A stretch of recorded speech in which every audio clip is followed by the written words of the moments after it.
Habis pulang dari kampung, saya pulang kontrakan, saya buka lemari. Saya kan selengan taruh lemari, selengannya tuh hilang.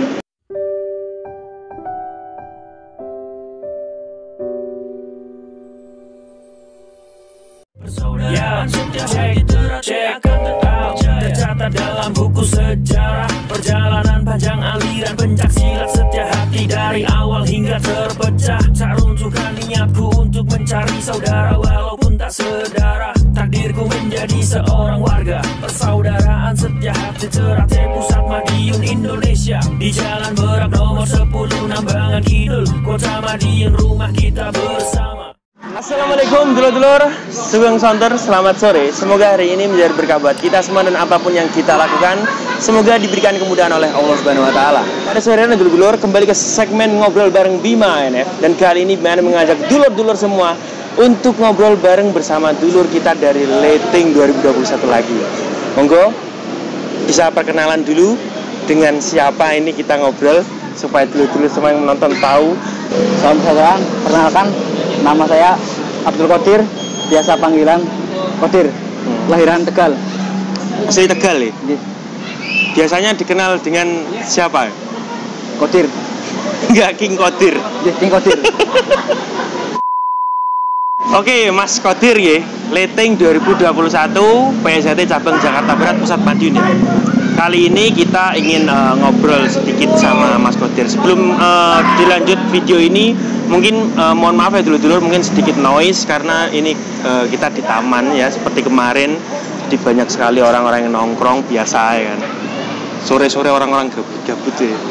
Jadi kita di sini ingin ngobrol-ngobrol sedikit Mas Qadir mengenai perjuangan Mas Qadir, seorang perantau ya kan, ingin menimba ilmu terutama aliran bela diri pencaksilat. Nah ini mungkin bisa diceritakan Mas Qadir, dulu gimana ya kan, latihan PSHT itu perjuangannya seperti apa? Mungkin bisa buat motivasi adik-adik kita. Jadi gini Mas, campur Jawa Indonesia apa Bos? Iya. Los ya kan? Ngerti Mas, dulu itu saya udah setahun sebelum ini, saya udah punya kenyataan untuk belajar pencaksilat, tapi belum fokus ke PSHT. Saya punya ke cuma bisa bela diri gitu Mas. Terus arep apa melok IKS apa terserah, pokoknya pencaksilat ya. Soalnya ini saya ingin bisa buat jaga diri, belum tahu itu PSHT, IKS atau perguruan lainnya. Terus alhamdulillah bulan September kemarin saya kerja di daerah Jembatan 5. Saya cari-cari info tempat latihan pencaksilat terdekat lah. Terus alhamdulillah ketemu kali jenengan gitu ya Mas Bima. YouTube. Oh berarti pendekar YouTube ya, berasal dari YouTube. Oh cari-cari info lewat sosial media. Terus ketemu video di YouTube. Terus alhamdulillah sama ketemu kalau langsung kontak kali Mas pelatih Rayon Sub Kebonjeruk. Lah kontak-kontak itu ya Mas Qadir? Maksudnya tanya-tanya. Enggak, maksudnya kok dapat nomor kontaknya itu? Alhamdulillah, maksudnya saya kan di YouTube itu ada linknya kan, kontak nomornya Mas Diki sebagai pelatih. Saya tanya-tanya, seminggu saya langsung datang ke tempat latihan Mas. Oh, jadi nggak tunggu waktu lama ya? Langsung datang ke tempat latihan? Gede kenyataan gede, niat kula sampun gede kok. Oh, pengen jadi warga PSHT Bapak ya? Oh. Terus kalau posisi di Jakarta itu juga baru Mas. Maksudnya belum lama lah di Jakarta. Maksudnya belum tahu lingkungan. Masih merintis kita. Ya? Maksudnya belum tahu kanan kiri lah. Terus juga terutama satu kendaraan Mas. Kendaraan pasti saya belum punya. Motor belum punya saya. Terus akhirnya naik apa tuh? Pertama saya naik ke Grab. Kalau nggak salah itu pertama 30.000 dari Jembatan 5 ke Serengseng Kebonjeruk. PP berarti 60.000. PP 60. Tiap pelatihan PP 60.000. Terus berjalannya waktu tuh maksudnya inisiatif gitu. Maksudnya lihat kanan kiri, kalau saya naik angkot atau busway mungkin lebih murah. Lah saya coba datang-datang ke halte tanya-tanya gitulah. Maksudnya ke arah sini gimana, mau ke Kebonjeruk gimana jalannya lah. Dari itu saya setiap latihan saya nge-busway dari jembatan 5 ke Srengseng ke Jeruk. Biasa ya. Jadi tiap berangkat latihan pertama belum ada motor, nge-grab dulu, naik ojol. Kalau naik ojol kok rasanya kelihatannya berat ya, mahal ya kan. Akhirnya nyari inisiatif ya kan, solusi akhirnya naik busway ya. Cuma kan halte busway Kebun Jeruk ke tempat latihan itu kan jaraknya juga lumayan. Terus naik apa tuh ke tempat latihan? Saya itu busway pertama kan saya dari jembatan 5 kan ngangkut dulu mas. Ngangkut sampai ke jembatan 2. Dari halte jembatan 2 saya naik sampai ke halte Kelapa 2 mas. Kelapa 2 saya ngangkut sampai ke lapangan bola. Lapangan bola saya jalan kaki ke tempat latihannya. Jalan kaki. 2 km jalan kaki. Luar biasa. Memang mungkin gambaran buat adik-adikku yang sekarang sedang berjuang menjadi seorang warga ya. Jadi untuk latihan selama kita itu punya niat dan tekad yang besar, itu pasti tidak jadi penghalang ya, disebutkan oleh Mas Kodir ini. Nah ini ada cerita cukup menarik dulu yang dimana biasanya menjelang pengesahan siswa PSJT yang istilahnya suka main watak atau siswa PSJT yang biasa nyakit ya kan, itu akan mengalami kendala ketika proses pengesahan seperti nyari ayam susah dan sebagainya ya kan. Tapi ini untuk Mas Kodir ini ya kan, dilihat dari segi perjuangannya, dari keniatannya dan latihan pun nggak pernah absen ya. Kalau saya tahu sendiri, alhamdulillah ini justru malah mengalami kejadian-kejadian yang cukup mempersulit Mas Kodir dalam menjalani proses untuk menjadi seorang warga atau bisa dibilang ketika proses pengesahan. Mungkin bisa diceritakan Mas Kodir. Jadi itu waktu sebelum puasa masa sabuk hijau itu saya kan waktu mau bahkan diliburkan tuh hampir seminggu latihan udah mulai off. Saya itu pulang kampung, saya sama kakak ipar saya pulang kampung berdua.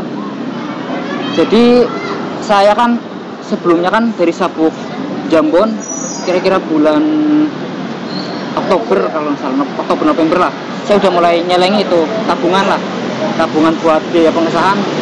1 minggu saya target 50.000 mas. 1 minggu 50.000. Pokoknya buat pengesahan ini. Buat pengesahan khusus. Itu di bank apa di mana? Saya taruhnya itu di kaleng tabung mas, yang gede segini, yang celengan lah ya. Celengan. Itu saya rutin mas, alhamdulillah.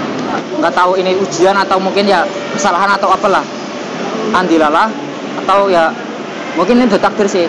Saya habis pulang dari kampung, saya buka kontrakan, saya buka lemari, saya kan celengan taruh lemari, celengannya itu hilang.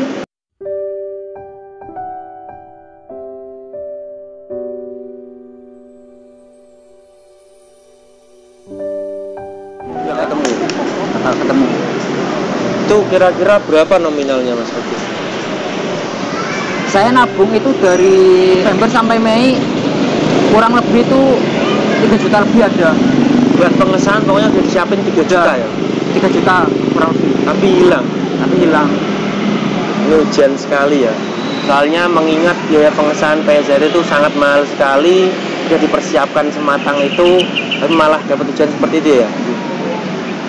Jadi mungkin buat gambaran dulur-dulurku, kalau mau mengumpulkan uang, alangkah baiknya dengan nominal yang banyak tuh di bank aja ya loh. Bang bener, jangan di bank bener, bener-bener yakin deh. Buat pelajaran buat dulur-dulur semua, terutama ada yang sekarang masih siswa.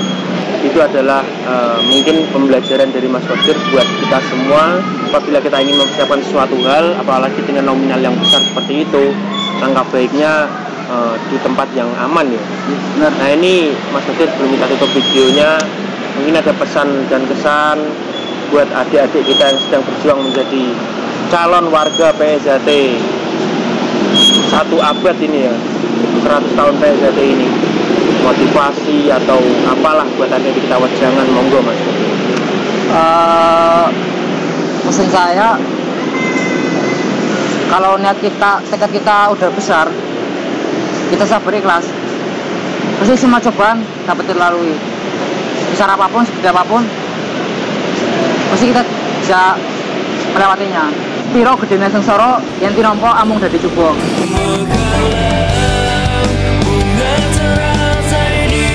itu adalah pesan dari Mas Kodir ya. Kiro gedin Soro yang dinopo menjadi Jogo. Jadi yang diugemi Mas Kodir selama latihan sampai menjadi warga tuh walaupun prosesnya sangat sulit, tapi yang diugemi kalimat Kang Mas Mampu semangat ya. Luar biasa. Oke Mas Kodir, terima kasih ngobrol-ngobrol santuy sore ini ya. Dan semoga apa yang diceritakan oleh Mas Kodir tadi atau pengalaman Mas Kodir tadi bisa menjadi gambaran buat kita semua, terutama adik-adik kita para calon warga baru, agar tidak mudah menyerah dengan keadaan yang ada. Oke dulu-duluku, terima kasih sudah menonton video terbaru dari Bima NF, dan sampai jumpa di video Bima NF yang selanjutnya. Salam bersaudara. Tercatat dalam buku sejarah perjalanan panjang aliran pencak silat setia hati dari awal hingga terpecah. Tak runtuhkan niatku untuk mencari saudara walaupun tak sedara. Takdirku menjadi seorang warga persaudaraan setia hati Ternate Pusat Madiun Indonesia. Di Jalan Merak nomor 10 Nambangan Kidul Kota Madiun, rumah kita bersama.